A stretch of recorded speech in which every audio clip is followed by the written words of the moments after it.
Here's where I want to start. Where I want to start is this. It's from the letter of James, chapter 1. It says this, verse 26.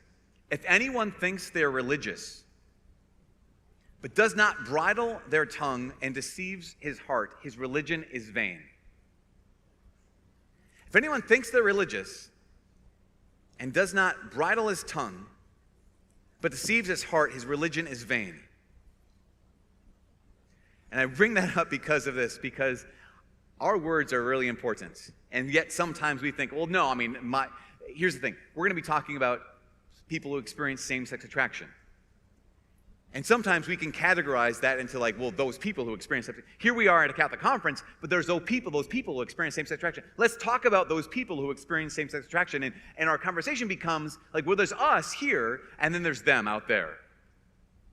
There's us here, and we're kind of like really on fire with the faith, and we're kind of living our lives right, but then there's those people out there, and we really want to talk about them. And how can we be good people to them? And how can we love them? And how can we be in their lives? And we can make it into this us and them kind of situation. If we do that, if we make this whole conversation about them, then we're completely doing it wrong. Because this is not an us and them issue. There's only us. There's only us. And one of the points of division we have is we have this sense of like, well, no, there's those special sins out there, those special problems out there that, no, I mean, really, think about it, like, yes, of course, everyone's broken, fine, Father, whatever, but what about, but this is like a really big deal. Okay, yes, I don't deny that. That's why I wanted to start with James. If anyone does not bridle their tongue, but deceives their heart, your religion is in vain. That means for all of you who struggle with gossip, and you call it venting, I'm just sharing. Your religion is vain.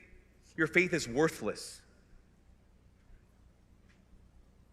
Anyone who goes back to complaining, you complain a lot. You don't bridle your tongue with it. Your religion is worthless. The person always has to be grumpy and say everything they're thinking. Your religion is worthless. Just want to let you know. Because this whole thing is like not, well, there's those special sins that are like really, really bad that make kind of like a really hard to live a Christian life. But I guess I gossip a little bit. Well, your religion is worthless. Well done. This is how serious the word is. And that's what I'm saying. Like, this is not well, yeah, but my sins are special. My sins are not as bad. My guess is that at least half of you struggle with gossip in a serious way. My guess is I know because I was talking to Judy earlier, and she said,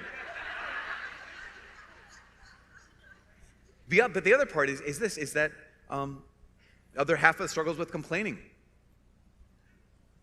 None of us, hardly any of us, bridle our tongues.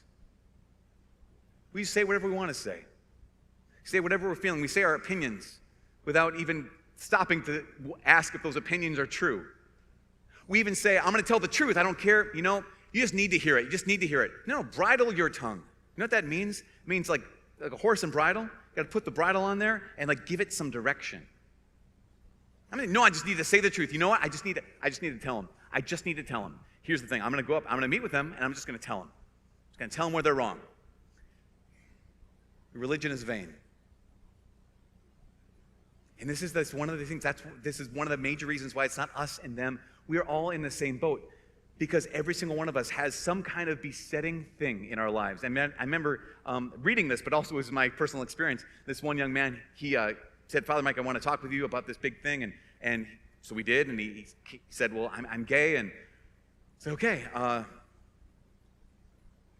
response was, well, because he thought he was going to devastate me. He thought it was going to be like, he's not going to be able to handle this. And I was like, it's a big deal. I appreciate it. I was honored that he shared this with me.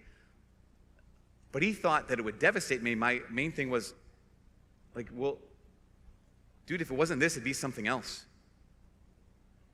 If this wasn't your struggle, it would be something else. And I know him, and this particular man, I know he struggles. He experiences anxiety, experiences depression, experiences some of these other areas of his life of woundedness or brokenness. And yeah, so this is another piece. And I thank you for letting me in on that. I thank you for sharing that with me. If it wasn't this, it'd be something else. I don't know how many times in the confessional someone will come in and they'll they'll confess some kind of struggle with some kind of sexual sin. And it's like, yeah, if it wasn't this, it'd be something else. I know people who have they've been completely delivered from some kind of major besetting sin that just hammered them again and again their whole life. And then they came to the Lord and they said, you know what I'm going to do? I'm going to stop that thing. And they put it off to the side, and it doesn't even touch them, doesn't even affect them, doesn't even enter into their daily consciousness.